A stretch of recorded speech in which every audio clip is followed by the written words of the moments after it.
gasoline was through the roof and I wasn't working much, and I couldn't really go anywhere because I couldn't afford the fuel. So I went and I bought a motorcycle, and it's not new to me. I've owned motorcycles off and on all my life. I hadn't had one in a long time. So I bought a Yamaha came out with a Vstar Custom and a Vstar road bike. They were the same bike, except one they called it a Custom, and the other one it was more of a road bike with, it had floorboards, and I didn't care for that, so I wanted the Custom. At the time, it was the lowest setting production motorcycle that had ever been made, and I really liked that. It was really comfortable, real low to the lower center of gravity. And so over in Siloam Springs, there was a Yamaha dealership, and I went over there, and I looked everywhere online. Those bikes sold like hotcakes, and you just couldn't get them. The Raven, it was called the Raven. It was all black. There were other ones that were different colors, but I wanted that Raven, the black one, and you couldn't find one. Well, I found one in Siloam Springs, and I went over, and I said, I'm looking for this bike. It was, at the time, it was 2007, and the 2008s were coming out, and they said, yeah, we have that motorcycle. And I said, well, I want to buy it. And they said, well, okay, we can do that, but it's in a crate out back, and we'd have to get it out of the crate, put it together for you. And I said, all right, well, I'll come back next weekend. And I did. I waited a week later, I had the cash in my pocket, showed up the next weekend, and I said, I'm Tim Heagerty. I was here a week ago. You said you had this 1100 Vstar for me, and the sales guy said, yeah, we've got those, but they're in a crate out back, and we'd have to get it out of the crate for you. And I said, you said that last week. I said, I'm just here to buy a motorcycle, and I was looking at what they had on the floor, and I backed up, and I kind of backed into a motorcycle that was on the floor, and I turned around, and this one was sitting there. It was the bike I was looking for, and I go, what's wrong with this one? And they said, well, that's a 2006. We'll be more than happy to sell you that. It was the bike I was looking for. It just wasn't a 2008. It was a brand new 2006. So they sold me this bike at their cost. And what I did was I paid them half cash, and then I financed the other half my thinking was to help my credit. So I financed the other half, and they brought me a Yamaha credit card. And they said, man, your credit's so good. With this credit card, this Yamaha credit card, you can buy 2 more of these motorcycles. And I said, well, I can only drive one at a time, so I'll just take the one. So that's what they did. They sold me the 2006, and they even threw in a helmet. And I rode that thing home, and I rode that thing, everywhere. In the rain, in the snow, in the cold, in the summer, in the heat. It was the only way I could afford to go anywhere. Well, obviously, this isn't the motorcycle that I rode out of the dealership. It was 1st of June, 552, when Bobby Dale McLeod pulled out in front of me on New Hope Road. I was going from west to east, and I was on the bike. I just signed a contract with an ad agency because I'm a graphic designer, and I just had a bunch of dental work done, a bunch of x-rays done, and I signed that contract, and I was going up this hill on a 4-lane, and I was in the right lane, and a woman in the left lane who was on her phone pulled over into my lane and forced me off the road behind her car, and I came back up around on the left lane and gave her the look, and she was on the phone going, I'm so sorry, I'm so sorry.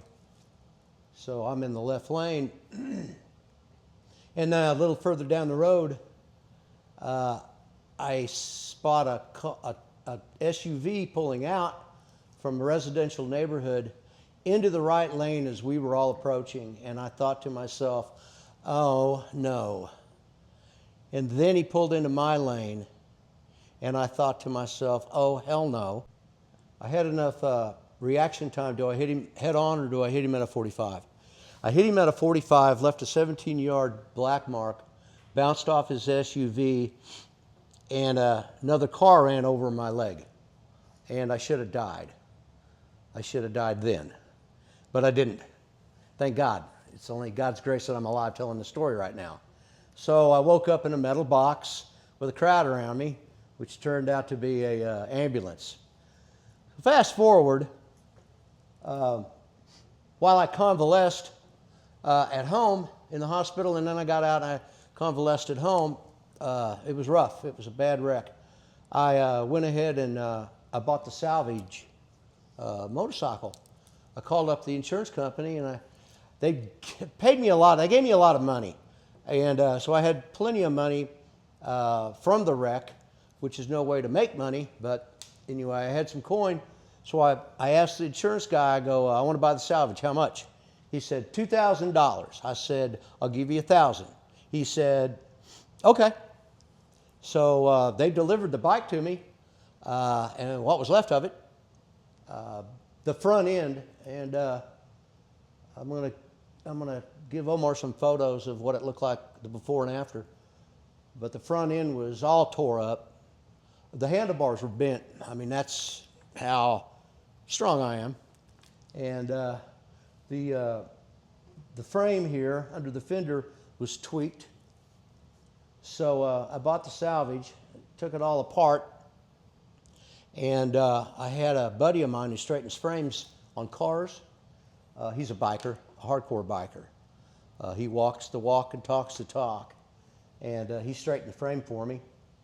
And the struts back here, not the frame, but the struts that hold the fender up. The frame and everything was good. The front end was trash, but the frame was good. So I found a place called Pacific Coast Star, and they only deal with Yamaha Vstars. I sent them the frame, and they stretched it. They stretched the frame, and they raked it about 6 degrees. And they also took my old tank, and they stretched the tank on it. They sell what they call a potato chip seat, which is a very thin seat. Since then, I had this seat redone and this back pad redone. Got it all put together, forward controls. As this bike was getting put together, a build kind of takes a life of itself, and it turned into what it turned into. Where everything is spiked. Everything's got a point. It's a very pointy motorcycle. Points everywhere. I don't know if that's good or bad. Well, it's not good. It can be bad, as I found out just 2 nights ago. Putting in a battery on another motorcycle, I ran into that front spike. Anyway, they sent me back the frame, the front end, and everything. Put everything back together. If the bike is parked and you're looking at it from over there, it looks like a black motorcycle, and then if it catches your interest, you walk up on it, and then you realize it's got a gold stripe. And then as you get closer, you realize it's got 2 gold stripes, and they're outlined in a red stripe. And then you realize, oh, within the 2 gold stripes are tribal flames. Again, more points in the paint, points all over the bike. A friend of mine helped me do that. I can't say that I painted the bike, but I had a big hand in getting the bike painted. That would have been David Briscoe, one of my best friends, who's a true artist, man. He walks that fine line of genius and insanity. Yeah, watch your step, Dave. Anyway, few years back, I had the seat redone by a guy that comes around once a year, and that's all he does. I don't know if I'm going to do anything else to this thing. It's an 06, so it's a pretty old motorcycle at this point. I rode this bike up to Sturgis and Yellowstone the Grand Tetons down to, that's another story, but I made it to western Colorado, and I spent the night there in a little town, I can't remember the name of the town, it was a little old nothing town, and I got my room for that night, and I asked the guy behind the counter, I said, well, where's the nearest liquor store? And he said, well, that would be Bob's Liquor. It's down the street, take a right. It's across from the railroad tracks. So I went down to Bob's, walked into Bob's, and I got a fifth of rum and went up to the counter, and I said, hey, Bob, I need to know where I can get a cold drink and see a friendly face. And the guy behind the counter said, well, first of all, my name's not Bob. I work for Bob, and that'll be $14, and it's around the corner. Up the street, there's a little bar up there. I said, okay. So I went over to this little bar. It's a little hole-in-the-wall beer bar with people standing outside on the sidewalk drinking beer. And I walked in, and they were doing karaoke. There were 2 pool tables and these little round tables, and there was a beaded curtain in the back. And I walked back there, and so I walked in. There's a couple pool tables and a beaded curtain in the back, and that's where the bar was. So I went to the beaded curtain, and there was this, stepping back in time, it was a semicircle bar with the big leather padded elbow cushions, old bar with all these old beer signs, and the place was packed all the way around. And they were just old people, like blue-haired old ladies and old guys, and they were just sitting it was quiet, kind of quiet, and everybody's kind of talking to themselves. And I stood there for the longest time, man. I really felt like I was like invisible. Obviously, I was the youngest person in this place, other than the people where the pool tables were that were doing karaoke. Though they were younger, but it was like I was invisible, and it was like, what do I have to do to get a beer here? And finally, bartender came around and asked me what I wanted, and they gave me a long neck bottle of whatever, and I got out of there, went back through the beaded curtain, and sat down at one of those little bitty tables where the pool tables were, and I was just going through my phone. You know, back then it was a flip phone, and I was just checking my text messages. Found out that my neighbor who was taking care of my fish had killed my fish. And when you're, that you get that feeling when there's like there's a presence. And I turned and looked, and there was this woman had sat down next to me at the little table. And I looked at her, and she said, I got one question for you. And I go, okay, what's that? And she goes, what do you think of these? And she pulls her shirt up. And I said, those are very magnificent, very magnificent. And she said, what are you when you're not a biker? And I said, well, I'm a graphic designer. I work for ad agencies. And so we got to talking, and I was just there for a beer, and then I was going to go on to the room because I've been riding all day across Colorado. She said, you can't get out of here without singing karaoke first. I said, I don't do karaoke. I don't sing.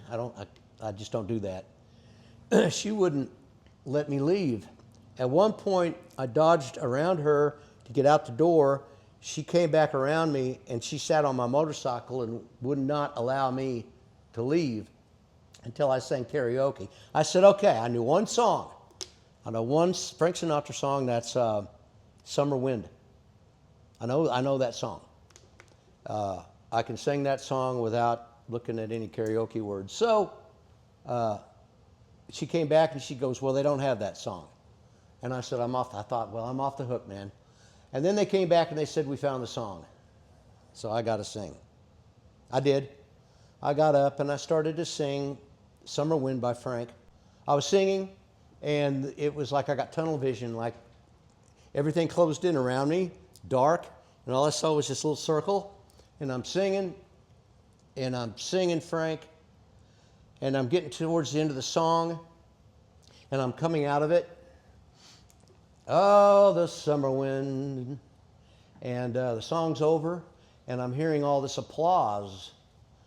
And I look over, and all these old blue hairs, man, all these old people come out of the bar through the beaded curtains because they're wondering, who's singing Frank?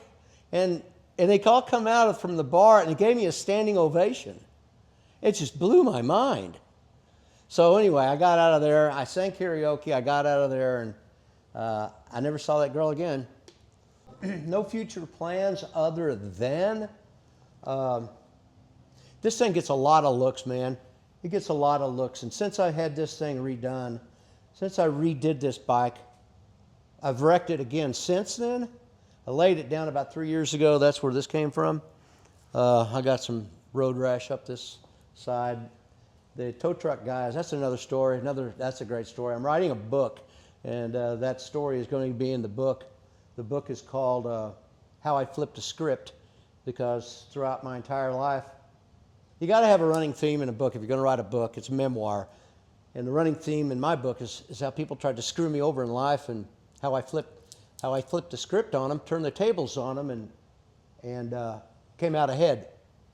The name of the book is How I Flipped the Script, or How I Left a Dead Hooker in New Orleans. You'll remember that. She wasn't dead, but she was dead drunk. I'll just leave it at that for now. But as far as future plans go for this, it gets a lot of looks. This bike does. Wherever I go, it's a real attention getter. I pulled into a bike night. It was a Harley-Davidson biker bar, a Harley-Davidson owned restaurant and bar, and they were doing a bike night, and there were 60, 70 Harleys. And I pulled in, and I'm talking to some guy about his Harley. He was telling me all about his Harley, and a guy comes out of the restaurant and says, "Is that your chopper?" I said, "Me?" He goes, "Yeah, is that your chopper?" I said, "Yeah." He said, "Well, come on." I go, "What do you mean?" He goes, "You won." I said, "Won what?" He said, "You won Bike of the Night." Apparently, all the women who attend these bike nights, they let the women vote on what bike they like the best, and apparently I won Bike of the Night. They liked my bike better than any other of the others. And so they brought me in. I told the story about the bike and how I got wrecked and rebuilt it and turned it into this. And they're all slapping me on the back and buying me drinks, and the women are hugging and kissing on me. And I thought that was pretty righteous, that I go to a bike night that features nothing but Harleys and a Yamaha one. I thought that was pretty righteous. So I don't know what the future is going to be. I'm just going to ride around on this thing and show off and enjoy it, and hopefully tell my story about how I should have died, but God said, "No, not today, Timmy, because we got business to take care of, son." I'll tell that story to whoever will listen to me.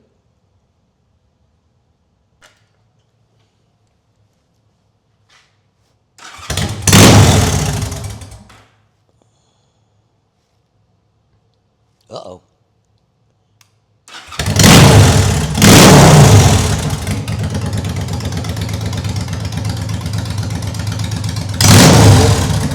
I said sweetness.